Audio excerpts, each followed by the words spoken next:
Here in Yakima, fresh produce is abundant, so it's no surprise you can find some great food. Waterfire Restaurant and Bar is serving up some incredible dishes that highlight the variety of flavors in the region. From asparagus in the ground to fish from the rivers, they're making sure every dish is as fresh as can be. The food here is so much better because it is fresh. We have tried, I would say, half of the menu and never disappointed. It's like you have your own little garden. We want people to come in and feel at home. We want you to feel welcome. Sous chef Savannah Elliott and her team in the kitchen want to make sure that the customers feel important.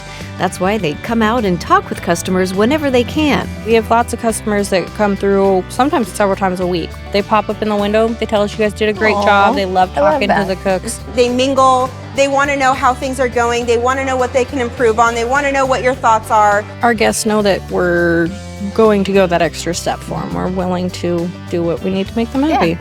Don't miss later in the show when Savannah and I make salmon with Washington cherry compote. Learn from my mistakes. You can try it sometime. The best mistakes make good recipes, though. Yeah. You'd be surprised how many times we mess up and then we're like, oh, that works out. Let's try this. Pretty good. Yeah.